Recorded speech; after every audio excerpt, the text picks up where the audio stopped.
Hello students, good morning. Arth institute में एक बार फिर से आपका स्वागत है। हम टैली के अंदर पेरोल सीख रहे हैं। पेरोल में अब तक हमने जो है पे हेड बनाने तक सीख लिया है। आज की जो क्लास है वो पे हेड बनाने से आगे आप सीखेंगे। तो आज की क्लास में हम सीखने वाले हैं कि सैलरी कैसे बनाते हैं, अटेंडेंस कैसे अपलोड करते हैं एम्प्लॉयज़ की, और उन सैलरी स्ट्रक्चर जो बनाएंगे हम आज की क्लास में, और जो अटेंडेंस अपडेट करेंगे उसके बेसिस पे हम सैलरी पूरी तरह से बनाना सीखेंगे आज की क्लास में। तो चलिए ज़्यादा टाइम ना लेते हुए हम स्टार्ट करते हैं आज की क्लास। यहाँ पर पेरोल इन्फो में हमें जाना है। हमने देखिए पे हेड बनाना सीखा था, तो पे हेड हमने बना लिए थे जो भी थे। अब हम सीख रहे हैं सैलरी डिटेल्स को डिफाइन करना। तो सैलरी डिटेल डिफाइन करना मतलब होता है कि सैलरी स्ट्रक्चर को आप डिफाइन कर रहे हैं। तो कंपनी की पेमेंट पॉलिसी के हिसाब से जो भी सैलरी स्ट्रक्चर जिस पोस्ट और जिस डिपार्टमेंट के एम्प्लॉय के लिए बनाया गया है वो आपको यहाँ पर सेलेक्ट करना है। तो ध्यान से आप इस वीडियो को देखिए ताकि आप इसको और अच्छे से समझ पाए। स्टेप बाय स्टेप मैं आपको इसमें सिखाऊंगा। तो सैलरी स्ट्रक्चर डिफाइन करने के लिए हमें जाना होगा डिफाइन पे। जैसे ही आप डिफाइन पे जाएंगे तो यहाँ पर आप देखेंगे कि आपके जो डिपार्टमेंट है, एम्प्लॉयज़ हैं, उनके नाम यहाँ पर आपको शो है। तो आपको ध्यान ये रखना है टैली में काम करते वक्त कि सबसे पहले आप जो है किसी पोस्ट या डिपार्टमेंट की सैलरी को डिफाइन करेंगे, फिर एम्प्लॉय की सैलरी को डिफाइन करेंगे। तो जैसे यहाँ पर अकाउंट डिपार्टमेंट है और हमारा जो एम्प्लॉय है मिस्टर अमन मेहता, वो अकाउंट डिपार्टमेंट में अकाउंटेंट के तौर पे वर्क करता है। तो हम यहाँ पर अकाउंट डिपार्टमेंट की सैलरी को सबसे पहले डिफाइन करेंगे। डिपार्टमेंट की सैलरी पहले डिफाइन करनी है, फिर एम्प्लॉय की सैलरी आपको डिफाइन करनी है। तो हम यहाँ पर डिपार्टमेंट की सैलरी डिफाइन कर रहे हैं। Basic salary 500 rupees per day के हिसाब से, और एम्प्लॉय का डीए, एम्प्लॉय का एचआरए, ये ऑटोमेटिक कैलकुलेट होगा, इसलिए यहाँ पर कोई वैल्यू नहीं आ रही है। और आप देख सकते हैं कि हमने यहाँ पर पे हेड टाइप सेलेक्ट किया था, उसके बाद कैलकुलेशन टाइप सेलेक्ट किया था। तो ये एज कंप्यूटेड वैल्यू आने की वजह से यहाँ पर कोई वैल्यू नहीं ले रहा है। इस चीज़ का आप ध्यान रखेंगे। एब्सेंट हम यहाँ पर डाल देते हैं। तो अगर अर्निंग 500 है तो डिडक्शन भी 500, यानी कि सेम ही रहेगा। यहाँ पर कन्वेंस अलाउंस हम मंथली पे कर रहे हैं, तो मंथली हम कितना पे कर रहे हैं मैं यहाँ पर एज्यूम कर लेता हूँ 2000 रुपीज़ मंथली हम पे कर रहे हैं। देन यहाँ पर ओवर टाइम आपको सेलेक्ट करना है। Over time double of the wages होता है। तो जितनी बेसिक सैलरी है उसका आप डबल कर दीजिए यहाँ पर। तो ये 1000 रुपीज़ पर आवर के हिसाब से ओवर टाइम हो जाएगा। सिक लीव की बात करें तो सिक लीव, जब अर्निंग बेसिक सैलरी 500 है तो फिर सिक लीव भी यहाँ पर एम्प्लॉय की 500 ही रहेगी।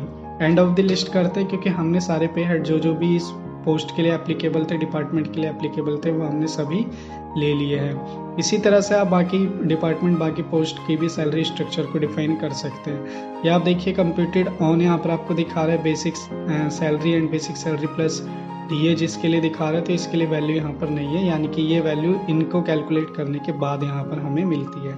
तो इसको आपको कर लेना है एक्सेप्ट। उसके बाद आप यहाँ पर आते हैं एग्जिट होके। तो यहाँ पर आप मिस्टर अमन मेहता, जो कि अकाउंट डिपार्टमेंट में अकाउंटेंट है, उनको आपको सेलेक्ट करना है। जैसे ही आप ये सेलेक्ट करेंगे, आप यहाँ पर वो डेट डालेंगे जिस डेट पे आपने सैलरी स्ट्रक्चर डिफाइन किया था। तो आप देखेंगे कि यहाँ पर ऑटोमेटिक एक स्टार्ट टाइप का ऑप्शन आ रहा है जो हमें बताता है कॉपी फ्रॉम पेरेंट वैल्यू या स्टार्ट अफ्रेश। इसका मतलब ये होता है कि उस अकाउंट डिपार्टमेंट की सैलरी स्ट्रक्चर जो हमने डिफाइन किया था, क्या ये वो ही पूरा का पूरा ले ले, या फिर हम इसके लिए कुछ अलग से सैलरी स्ट्रक्चर बनाना चाहते हैं। तो अगर हम चाहते हैं कि सेम वो ही जो अकाउंट डिपार्टमेंट के लिए किया था वो इसके लिए रहे, तो copy from parent value option आपको सेलेक्ट करना है, और आप देखेंगे कि ऑटोमेटिक सारी डिटेल्स वही आ जाएंगी जो डिपार्टमेंट के लिए हमने डाली थी। तो यहाँ पर अगर आप चाहते हैं चेंजेस करना तो कर सकते हैं, अगर चेंजेस नहीं करना चाहते तो नहीं कर सकते। तो मैं यहाँ पर अभी कोई चेंज नहीं कर रहा हूँ। इसको हम करते हैं ओके एंड कंफर्म। तो देखा आपने। इसी तरह से आप एडमिन का ट्राई कीजिए और प्रकाश राठौड़ के लिए ट्राई कीजिए। तो पहले आप एडमिन की सैलरी डिफाइन करेंगे, फिर आप प्रकाश राठौड़ की। इसको देखने के लिए आप डिस्प्ले पे जाएंगे, तो एक बार ये आप चेक कर लीजिए कि आपने क्या सैलरी स्ट्रक्चर डिफाइन किया। देखिए यहाँ पर ये अकाउंट डिपार्टमेंट के लिए आपने डिफाइन किया है, और यहाँ पर आप देखेंगे मिस्टर अमन मेहता के लिए भी आपने सैलरी स्ट्रक्चर को डिफाइन कर दिया है। तो अब हम आगे बढ़ते हैं अपने नेक्स्ट एंट्री की तरफ। ये एंट्री अब आपको ट्रांजैक्शन में करनी है। यहाँ पर आपको पेरोल वाउचर में एंट्री करनी है, जिसके थ्रू हम एम्प्लॉय की अटेंडेंस अपडेट करेंगे, अटेंडेंस चढ़ाएंगे, ताकि हम उससे सैलरी पे कर सकें। तो पेरोल वाउचर आपको सेलेक्ट करना है। यहाँ पर आप देखेंगे आपको शॉर्टकट की शो हो रही है कंट्रोल F5 अटेंडेंस के लिए, तो आपको कंट्रोल F5 प्रेस करना है। यहाँ पर ध्यान रखने वाली बात ये है कि पेरोल की एंट्री जो कंट्रोल F4 ये आपको शो हो रहा है और अटेंडेंस, तो पहले आप अटेंडेंस चढ़ाएंगे फिर आप पेरोल की एंट्री पास करेंगे, यानी कि अटेंडेंस पहले चढ़ेगी फिर सैलरी बनेगी। उल्टा नहीं करना है कि आप सैलरी पहले बनाने की कोशिश कर रहे हैं बिना अटेंडेंस चढ़ाए, तो वो गलत हो जाएगा। तो अटेंडेंस यहाँ पर मिस्टर अमन मेहता की ही चढ़ाएंगे हम यहाँ पर, क्योंकि हमने अभी अमन मेहता के हिसाब से ही सारे जो हेड्स है वो सेट किए हैं। तो मिस्टर अमन मेहता यहाँ पर प्रेजेंट हम सेलेक्ट कर लेते हैं, तो ये प्रेजेंट रहे 26 दिन। उसके बाद अमन मेहता यहाँ पर ओवर टाइम उन्होंने 2 घंटे का ओवर टाइम किया है, और उनकी जो एब्सेंट है वो है 2 दिन की, और यहाँ पर 2 दिन की उनकी लीव हम कंसिडर कर लेते हैं। तो देखिए मैंने आप यहाँ पर अटेंडेंस जो है ऑटोमेटिक सारी चढ़ा दी है। ये अटेंडेंस आपको कैसे चढ़ानी है इसके लिए मैं आपको एक आइडिया देता हूँ, एक टिप बता रहा हूँ, एक तरीका बता रहा हूँ कि आप जो अटेंडेंस रजिस्टर एक्सेल पे मेंटेन करते हैं या फिजिकल मेंटेन करते हैं, उससे आपको ये डेटा मिलेगा। तो ये डेटा आपको मैनुअली ही चढ़ाना होता है, उससे क्रॉस चेक करके, तो आप उससे आप इस डेटा को अपडेट कीजिए जिससे कि आप सैलरी आसानी से बना सकें। इसको हम एक्सेप्ट कर लेते हैं। अब इसको एक्सेप्ट करने के बाद हमें अगर चाहिए दूसरे एम्प्लॉई की अटेंडेंस तो हम उसको भी चढ़ा सकते हैं, लेकिन अब हम यहाँ पर एंट्री पास करेंगे सैलरी की, तो मैं यहाँ पर आपको दिखा देता हूँ एंट्री पास करके। कंट्रोल F4 हमें प्रेस करना है।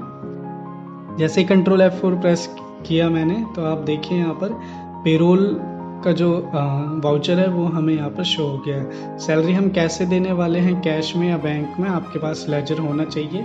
तो मैं यहाँ पर एक बैंक का लेजर बना देता हूँ जिसके हिसाब से हम सैलरी पे करेंगे। तो एज्यूम करते हैं हमारी कंपनी का अकाउंट SBI बैंक में है, तो यहाँ पर हम जो है इसको कंफर्म कर लेते हैं, और इसका जो ओपनिंग बैलेंस है वो मैं यहाँ पर डाल देता हूँ। तो इस तरह से हमने यहाँ पर एक एंट्री जो है लेजर की बना ली है, जो लेजर हमारे पास नहीं था हमने इसको बना लिया है। जब आप और किसी ऑर्गेनाइजेशन में काम करेंगे आपको लेजर वगैरह पहले से मिलेंगे। अगर कोई कन्फ्यूजन होती है you may ask to your seniors, आप उनसे ज़रूर पूछें ताकि आप गलत एंट्री ना करें। यहाँ पर अब हमें सेलेक्ट करना है, अगर देखिए आप इस तरह से सेलेक्ट करके करेंगे तो आपको यहाँ पर काफ़ी ज़्यादा टाइम लग जाएगा। तो इसका एक तरीका होता है जिससे कि सारी डिटेल ऑटोमेटिक आती है, तो वो तरीका आप जान लीजिए। तो मैं इसको एग्जिट करता हूँ और दोबारा से आपको बताता हूँ। सबसे पहले आपने कंट्रोल F5 करके अटेंडेंस चढ़ाई, अब आप पेरोल की एंट्री कर रहे हैं। पेरोल की एंट्री के लिए आपको यहाँ पर एक शॉर्टकट की प्रेस करनी है जिसको हम बोलते हैं पेरोल ऑटोफिल। तो पेरोल ऑटोफिल का आपको यूज़ करना है, तो Alt+A आप यहाँ पर प्रेस करेंगे और आप देखेंगे यहाँ पर सैलरी जो है हमारे पास ऑप्शन में आ रहा है। तो प्रोसेस फॉर सैलरी हमें यहाँ पर सेलेक्ट करना है, यूज़र डिफाइन नहीं करना है। उसके बाद हम यहाँ पर जो है लिस्ट ऑफ कैटेगरीज में से सेलेक्ट करेंगे हम किसके लिए सैलरी दे रहे हैं, तो अकाउंटेंट के लिए सैलरी दे रहे हैं। और यहाँ पर हम ऑल आइटम कर सकते हैं या एम्प्लॉय का नाम भी सेलेक्ट कर सकते हैं। अगर ऑल आइटम करेंगे तो इस पोस्ट से रिलेटेड जितने भी डिपार्टमेंट के एम्प्लॉयज़ हैं वो सभी आ जाएंगे, तो ऑल आइटम हम कर सकते हैं। अभी हम मिस्टर अमन मेहता के लिए काम कर रहे हैं, तो मिस्टर अमन मेहता यहाँ पर हम सेलेक्ट कर लेते हैं। तो एम्प्लॉय नेम वाइज फिल्टर होगा और हमारी सैलरी जो है वो बैंक अकाउंट से क्रेडिट होगी, बैंक अकाउंट से जाएगी। तो ये देखिए हमारी जो सैलरी के कंपोनेंट्स है सारे के सारे अपडेट हो गए हैं। यहाँ आप देख सकते हैं जो डेबिट अमाउंट है वो एम्प्लॉय को मिलना है, बट जो क्रेडिट अमाउंट है वो डिडक्ट होना है। तो यहाँ पर टोटल सैलरी उसकी बन के आ गई 21,192 रुपीज़ 50 पैसे। तो ये उसकी टोटल सैलरी है, पेबल सैलरी है जो उसको पे की जाएगी। तो यहाँ पर अमाउंट जो है हम पे कर रहे हैं और चेक से पे कर रहे हैं, कैसे पे कर रहे हैं तो ये आप यहाँ पर सेलेक्ट कर सकते हैं। आप यहाँ पर चेक नंबर डाल सकते हैं, तो चेक नंबर आप डालेंगे इस तरह से और चेक की डेट डालेंगे। तो यहाँ पर आप देखेंगे कि यहाँ पर आपका जो वर्क है वो पूरी तरह से कंप्लीट हो गया है। तो इस तरह से हमने सैलरी बनाना सीखा है। और इस सैलरी के लिए हम पे स्लिप कैसे देखते हैं ताकि हम एम्प्लॉय को दे सके, रिकॉर्ड बता सकें, तो उसके लिए आप देखिए रिपोर्ट का ऑप्शन। रिपोर्ट में आपको बता देता हूँ किस तरह से हम रिपोर्ट से इसको कंप्लीट करते हैं। तो हम यहाँ पर सेलेक्ट करेंगे डिस्प्ले। डिस्प्ले में हम सेलेक्ट करेंगे पेरोल रिपोर्ट्स। पेरोल रिपोर्ट्स के बाद हम यहाँ पर सेलेक्ट करेंगे statement of payroll. Statement of payroll जैसे ही हम सेलेक्ट करते हैं तो आप देखेंगे यहाँ पर हमें अलग अलग तरह के ऑप्शन दिखा रहा है, जिसमें सबसे पहला ऑप्शन पे स्लिप का है। तो पे स्लिप देखते हैं, हम सेलेक्ट करें पे स्लिप। यहाँ पर सिंगल पे स्लिप आपको सेलेक्ट करना है।